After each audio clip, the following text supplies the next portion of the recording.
Hi there, I'm Jen, this is Remembered Reads, and this is going to be the mid-year freakout tag.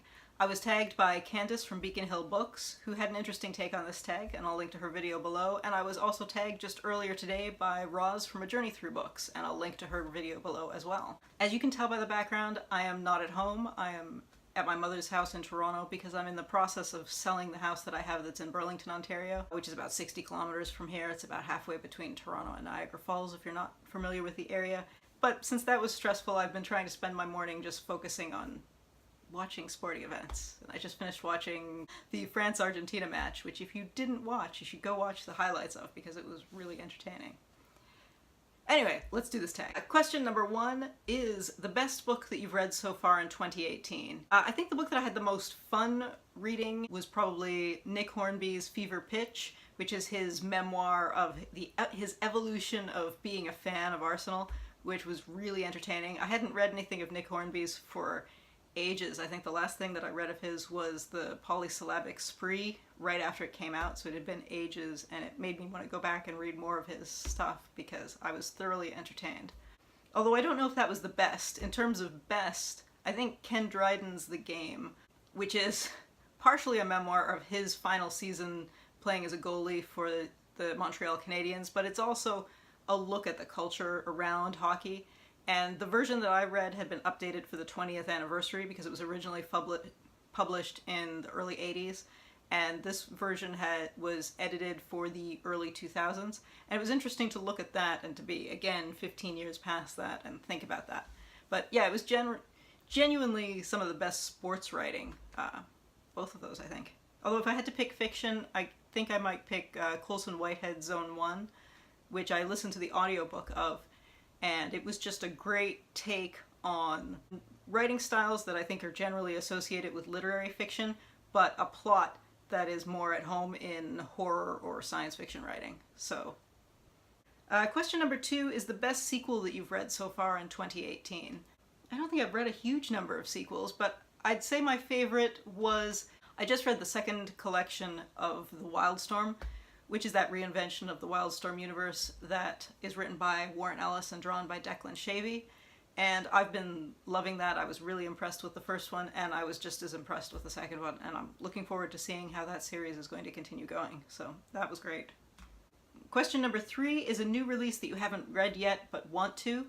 I think the one book that I had pre-ordered this year was Wrath of Empire, which is Brian McClellan's most recent and set in his Powder Mage universe, which is a Flintlock fantasy series, and I just haven't gotten around to reading it.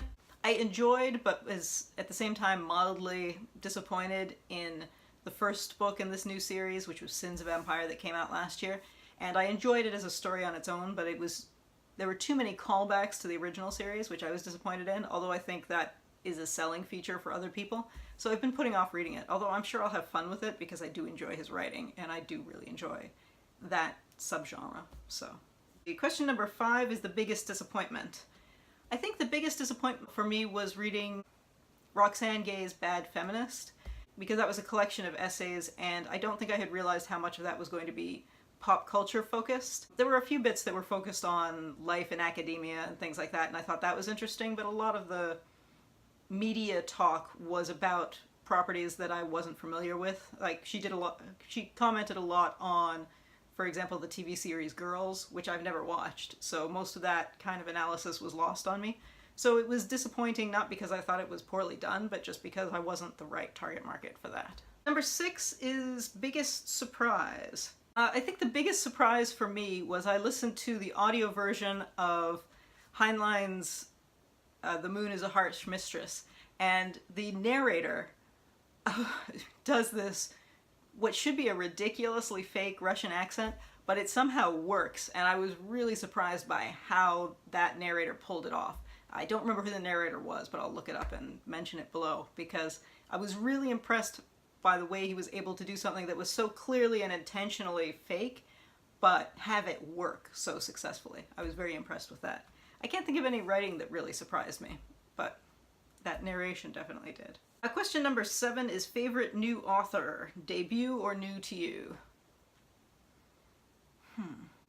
I'm not really sure, to be honest. I'm not prepared for this, clearly. I don't know. gonna have to skip that for now. Question number 8 is your newest fictional crush. I don't really have fictional crushes, so I don't have an answer to that. Sorry. Question number 9 is newest favorite character. I don't know, I'm not particularly, I guess it's kind of related to the crush thing, in that I'm not a big character-driven reader, and especially I think I've been reading a lot more nonfiction and essay collections lately too, and there aren't really characters, so I don't have an answer to either of those. Question number 10 is a book that made you cry. So I'm currently reading The Gods of Tango by Carolina de Robertis, and I'm only about a quarter of the way through it, so I don't necessarily know what's happening as it goes on, but about 20 pages into it or so, there's a musing from someone who looks like a side character, and she's thinking about her life, and this is about characters who have immigrated in the early 20th century from Italy to Argentina, and she's musing about the last 10 years of her life where she's been apart from her husband, who's been in Argentina while she stayed back in Italy. And that really got to me, so I cried a bit at that. Question number 11 is a book that made you happy. I don't know if it's right to describe it as it made me happy, but I read the first 2 books in Addie Tantima's The Ravi P.I. series, which is a sort of jokey private investigator mystery series type thing, and it was very amusing, so I don't know if it made me happy, but it definitely made me laugh. Question number 12 is favorite book to film adaptation that you saw this year. I have seen virtually no films this year. I think I saw two movies at the cinema, and they were both superhero movies. I saw both Black Panther and Infinity War, which are inspired by comics, but they're not really based on, I mean, they're saying that they're based on anything is kind of loosely, very loosely. So I guess I would pick one of those. I think the only movie I watched at home was Rust and Bone, and I don't know if that was based on anything or not, so I don't know.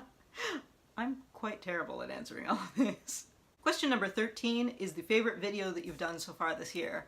And I think my favorite video that I did this year was my flip through of The Doggist that I recorded at the dog park with dogs around me. And that I kind of jokingly introduced with my dog doing the introduction. That was actually, I think, my least viewed video that I've made so far this year, so it wasn't popular, but it was fun to make, and my dog enjoyed it, so there. Question number 14 is the most beautiful book that you've bought this year. I have bought virtually no books this year, aside from Wrath of Empire.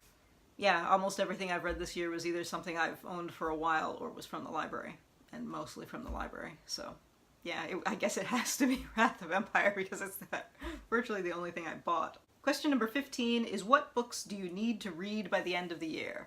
Oh, I don't need to read any books by the end of the year, but because I'm clearing out my books at home, I think what I would like to do is read anything that I don't think I would be easily able to find after I move. So I really should go through books, and anything that I haven't read that I don't think is going to be easily accessible later, I should read that and then get rid of it, because I'm definitely trying to clear out hopefully at least 80% of the books that I have at home, so we'll see how that goes. So that is the last question, and I am not sure who has done this, and I know a lot of people are choosing to do a different tag, which is similar to this, which I've also been tagged in, which I might do separately if I can fit in the time, but yeah, so I'm just going to say, if you haven't done this tag yet, tag you're it. And that's it for now. Ciao.